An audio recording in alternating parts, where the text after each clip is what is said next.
अब हम जा रहे हैं थोड़ा काम से, मैं, मम्मी और पापा। तो मेरा मानना ये है कि दुनिया में सब कुछ मिल जाते हैं पर अपने माँ बाप नहीं मिलते। इससे ज़्यादा थोड़ा कुछ और बोला मैं इमोशनल हो जाऊंगी। आज का ब्लॉग मेरा इसलिए नहीं आ पाया। गुड मॉर्निंग दोस्तों, welcome back to another blog. कैसे हो आप सब? आई होप कि आप सब बढ़िया होंगे। तो आज के ब्लॉग की शुरुआत हो रही है सुबह 8 बजे से। और सबसे पहले मैं आप सभी से माफ़ी चाहूँगी क्योंकि कल का ब्लॉग नहीं आ पाया। थोड़ा बिज़ी हूँ मैं आजकल। मुझे पता नहीं है कि मतलब कि कंटिन्यू हो पाएगा कुछ टाइम तक ब्लॉग या नहीं हो पाएगा, पर जितना भी हो पाएगा मैं कोशिश करूँगी कि मैं कंटिन्यू कर पाऊँ, क्योंकि मेरे से कंसंट्रेट नहीं हो पाता है। इसीलिए मैं कल का ब्लॉग भी नहीं बना पाई और अभी आगे का भी मुझे कुछ पता नहीं है कब तक ब्लॉग बन पाते हैं। वैसे मैं पूरी कोशिश करूँगी बनाने की। मौसम की बात कर लेते हैं। मौसम तो यहाँ लगातार सेम ही रहता है, रोज़ ही धूप लगती है। यहाँ पहाड़ों के जैसा नहीं है, कभी बादल, कभी बारिश, कभी धूप। आजकल यहाँ कंटिन्यू एक ही मौसम रहता है, वो है धूप का। और इसके साथ ही मैं सबसे पहले धन्यवाद करना चाहूँगी प्रीति राणा दीदी का, जो मुझसे मिलने आए थे। पर उस समय कंडीशन ऐसी थी, ऐसी जगह नहीं थे जहाँ पे ब्लॉग बन सके। और मेरा तो खैर है ही, मेरा तो दिमाग ही काम नहीं करता है। इसलिए दीदी सबसे पहले तो सॉरी आपको, मैं आपको ब्लॉग में नहीं लेके आ सकी। दूसरी बार जब भी मिलोगे तब भी मैं आपको ब्लॉग में ज़रूर लाऊंगी। तो बहुत बहुत धन्यवाद आपका। आप मेरे ब्लॉग देखते हो, चाचा के ब्लॉग देखते हो। और इसमें से जो दूसरे भैया मिले थे, दीपक भैया, उनका भी बहुत बहुत धन्यवाद। भाभी जी आपका भी धन्यवाद। काफ़ी अच्छा लगा मुझे आप लोगों से मिलके। पर मैंने घर पे आके वो चीज़ रियलाइज़ करी कि मतलब होता है मेरे को, मतलब वो टाइम ऐसा था कि मतलब प्राउड फील भी हो रहा था। पर उस टाइम मैं थोड़ा बिज़ी थी, इसकी वजह से मैं किसी को भी ब्लॉग में नहीं लेके आ सकी। तो सबसे पहले प्रीति राणा दीदी और दीपक भैया आपको सॉरी। दोबारा भगवान ने चाहा मिला तो मैं आप सब लोगों को ब्लॉग में ज़रूर लाऊंगी। बहुत अच्छा लगता है कि मतलब यहाँ भी लोग हमारी वीडियो देखते हैं, लोग हमें पसंद करते हैं। और जो सबसे अच्छी चीज़ मुझे ये लगी, क्योंकि दोनों लोग मुझे मिले और दोनों लोग ने मुझे यही बोला कि पहाड़ी भाई की भतीजी लल्ली हो ना आप। तो मुझे ये सुन के काफ़ी अच्छा लगता है कि आप लोग हमारी वीडियो देखते हो, मेरी, चाचा की। तो और मुझे इतनी अच्छी यूट्यूब फैमिली मिली है कि मैं बता नहीं सकती हूँ। जो दीपक भैया हैं वो मुझे यही बोल रहे थे कि हम लोगों को तो आपका ब्लॉग का इंतज़ार रहता ही है, ऊपर से हमारे बच्चे भी स्कूल से जब आते हैं तो यही पूछते हैं कि बुआ का ब्लॉग आया या चाचा का ब्लॉग आया। तो बहुत बहुत धन्यवाद आपका, आपके बच्चों का भी, आप सभी लोगों का जो आप ब्लॉग देखते हो और इतना प्यार करते हो। तो धन्यवाद आपका। मैंने सोचा नहीं था कि इतने कम टाइम में लोग मुझे इतना ज़्यादा प्यार देंगे। तो धन्यवाद आप सभी का और धन्यवाद चाचा का, जिनकी वजह से मुझे इतना सारा प्यार मिला है इस यूट्यूब फैमिली से। धन्यवाद आप सभी लोगों का कि आप मुझे और चाचा को इतना प्यार देते हो और मेरी और चाचा की वीडियो देखते हो। तो जब मैं घर जाऊंगी चाचा को मैं ये वाली बात ज़रूर बताऊंगी। अगर मैंने इससे ज़्यादा थोड़ा कुछ और बोला मैं इमोशनल हो जाऊंगी। और अभी चलते हैं हम नीचे। मम्मी आ गई होगी ऑफिस से, तो नाश्ता बना लेते हैं अभी। और अभी मेरी माँ नहीं आई है तो तब तक मैं नाश्ता बना लेती हूँ। और नाश्ते में आज मैं बना रही हूँ लौकी की सब्जी, जो मम्मी ने कल रात से ही काट के रख दी थी। तो सबसे पहले नाश्ता बना लेते हैं। और अभी मेरी मम्मी भी आ गई है, मैंने नाश्ता भी बना दिया है। अभी हमने नाश्ता भी कर लिया है। अब हम जा रहे हैं थोड़ा काम से, मैं, मम्मी और पापा तीनों जा रहे हैं। अभी हमारा काम भी हो गया है, अब हम जा रहे हैं घर। और अभी टाइम हो रहा है 1 बज रहे हैं, तो दिन के खाने बनाने का टाइम हो गया है। अब मैं खाना बना लेती हूँ। और अभी हमारा खाना ऑलमोस्ट बन गया है, तो अभी मैं जा रही हूँ दही लेने के लिए, क्योंकि आजकल पापा की तबीयत थोड़ा सा ख़राब है, इसलिए हम लौकी ही खा रहे हैं। तो इसलिए मैं जा रही हूँ अभी दही लेने के लिए।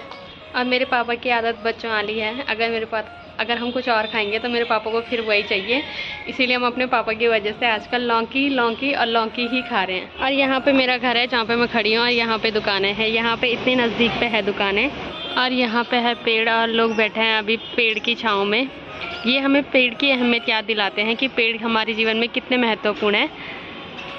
और अभी मैं दही लेके भी आ गई हूँ। अब हम इसके बाद खाएँगे खाना। और अभी टाइम हो रहा है शाम के 5 बज रहे हैं। मैं और मेरी माँ जा रहे हैं घूमने के लिए। तो मेरा यहाँ काम यही होता है कि दिन भर कमरे में रहो और शाम को मम्मी को घुमाने लेके जाओ। और आज मैं आई हूँ हिमाचल प्रदेश के खेतों में, और यहाँ पे भी धान की खेती होती है। और यहाँ पे जो धान लगाया गया है वो है बासमती। और अभी ये नहीं पका है, अभी से टाइम है थोड़ा बहुत, तो कुछ टाइम के बाद ये पक जाएगा। और हमारे उत्तराखंड में तो बहुत बड़ी बड़ी दीवारें होती है एक खेत के बाद दूसरे खेत में जाने के लिए। और यहाँ पे सिर्फ एक नाली दी गई है और उसके बाद दूसरा खेत है। और यहाँ पे बहुत दूर दूर तक और बहुत बड़े बड़े खेत हैं, वहाँ तक खेत दिखाई दे रहे हैं और वहाँ तक ये खेत सिर्फ धान के हैं। और हमारे यहाँ जो धान होता है वो होता है लाल भात, और यहाँ पे सीधे बासमती है। और इसको पकने में अभी समय है, हमारे यहाँ तो मंडाई वगैरह कब की हो गई है, पर यहाँ पे अभी टाइम है, इसको पकने में बहुत टाइम लगता है। और हमारे यहाँ घास भी यही दूसरे टाइप की होती है, पर यहाँ पे जो घास है वो है दूब घास, और ये दूसरी वाली घास है। ये वाली घास हमारे यहाँ नहीं होती है। और यहाँ पे भी मुझे 2 टाइप के धान दिखे हैं, जो दूसरी वाली बासमती थी वो पक रखी है, और जो ये वाली है ये अभी कच्ची है। मेरी मम्मी को दिखाया यहाँ पे अपने गांव का घास, तो ये वाली घास है जो हमारे गांव में होती है, और ये वाली घास यहाँ पे लगभग कोई नहीं काटता है। ये वाली घास यहाँ पे झाड़ी मानी गई है। और यहाँ की एक ख़ास बात यह है कि हमीरपुर में तो बहुत सारे कड़ी पत्ते होते हैं, और यहाँ पे बहुत सारे शीशम के पेड़ हैं, पर यहाँ से अच्छा मुझे हमीरपुर लगता है, क्योंकि हमीरपुर में इतनी गर्मी नहीं होती है। यहाँ पे तो इंडस्ट्रियल एरिया है, और लोग भी ऐसे लगते हैं जैसे मतलब जाने पहचाने ना हो, पर हमीरपुर में ऐसा नहीं है। हमीरपुर में सारे लोग, जितने भी लोग हैं जो हमें नहीं भी जानते हैं, वो भी हमें जानने की कोशिश करते हैं, और सभी लोग आपस में अच्छे से बातचीत करते हैं। तो अलग अलग शहरों की अलग अलग खासियत होती है, तो यहाँ की ये खासियत है। और हमीरपुर की, वहाँ की तो बात ही क्या करनी, वहाँ तो और भी अच्छा है। और यहाँ पे एक और धान की खेती की गई है, और दूसरी ओर जो ये वाले खेत हैं इनमें की गई है सरसों की खेती। सरसों की और दूर दूर तक, वहाँ से लेकर वहाँ तक इसमें की गई है सरसों की खेती। और यहाँ पे साग सब्जियाँ भी भरपूर मात्रा में बोई गई है। यहाँ पे बोई गई है, इस खेत में भिंडी बो रखी है, और हमारे यहाँ भिंडी का सीज़न ख़त्म हो गया। हमारे यहाँ भिंडी बहुत पहले हुआ करती थी, अब लगभग हमारे यहाँ भिंडी का सीज़न ख़त्म हो गया, और यहाँ पे अब बोई जा रही है। यहाँ अब लग रही है इनमें भिंडी। और यहाँ भी दूर दूर तक चारों ओर पहाड़ी हैं, पर यहाँ पे गर्मी ज़्यादा, हमारे गांव में इतनी गर्मी नहीं होती है। और यहाँ पे मुझे एक और चीज़ दिखी, यहाँ पे है मक्के का खेत, और जिसमें एक भी मक्की नहीं लगी हुई है, और इतना बड़ा खेत है। और हमारे यहाँ इतने छोटे छोटे पौधों में सारी मक्की होती है, पर यहाँ पे एक भी मक्की नहीं लगी है पूरे खेत में। और यहाँ पे इतनी चौड़ी चौड़ी नहरें बनाई गई है, और यहाँ से जब खेतों में पानी लगाया जाता है तो ये वाली मिट्टी खोल दी जाती है, उसके बाद इधर वाले खेतों में पानी जाता है, और जब दूसरे वाले खेत में पानी लगाते हैं तो दूसरे वाले खेत का भी यही प्रोसेस है। सामने पे लग रखा है मकान का काम, और यहाँ पे इतने ज़्यादा काम करने वाले भैया आए हैं, और हमारे यहाँ लगभग 2-4 ही होते हैं, पर यहाँ पे बहुत ज़्यादा हैं। और शहरों की ये भी एक अच्छी बात होती है कि घर घर तक अपनी गाड़ी पहुँच सकती है, और हमारे यहाँ बाइक तो घर तक चली जाती है, पर कार ऊपर ही रखनी पड़ती है। और हमारे यहाँ ऐसे पेड़ तोर की दाल के होते हैं, पर यहाँ जब मैंने आंटी से पूछा तो उन्होंने मुझे बताया कि जो ये वाली दाल है वो है अरहर की, मेरी फेवरेट दाल। तो जब ये दाल पक जाएगी तब मैं यहीं से अपनी फेवरेट दाल ले जाया करूँगी। और सामने का व्यू अभी बहुत ही सुंदर लग रहा है। और अभी हमने यहाँ खेत भी देख लिए हैं, अब हम जा रहे हैं घर।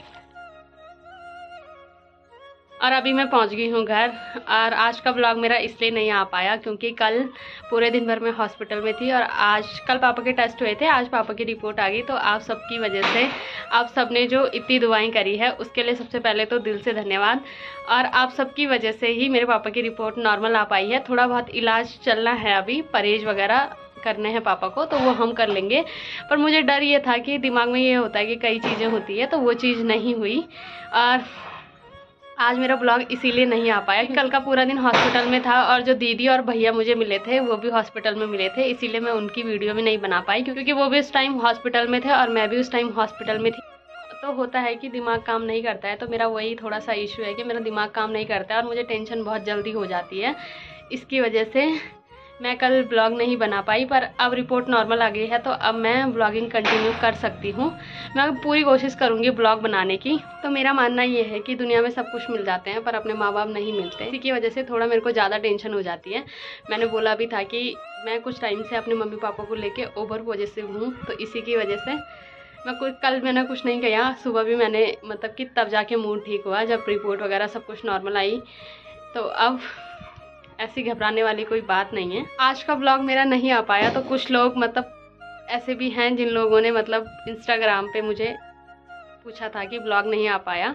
तो इतनी प्यारी यूट्यूब फैमिली है मेरी कि मैं बता नहीं सकती हूँ। इतने शॉर्ट टाइम में मतलब मैंने एक्सपेक्ट नहीं करा था कि मुझे इतना प्यार मिलेगा, पर मिल रहा है। इसके लिए आप सभी का धन्यवाद। आप मुझे अपना प्यार और सपोर्ट ऐसे ही देते रहें। बाकी ज़्यादा तो क्या ही बोलूँ। तो अभी हम आ गए हैं घर, अब हो गया है खाना बनाने का टाइम। तो आज के ब्लॉग को रखते हैं इतना ही। अगर आपको वीडियो पसंद आई है तो वीडियो को लाइक करें, कमेंट करें और चैनल को सब्सक्राइब करें। मैं ललिता भगड़ा मिलती हूँ आपको अपने किसी नेक्स्ट ब्लॉग में। तब तक के लिए जय माता दी।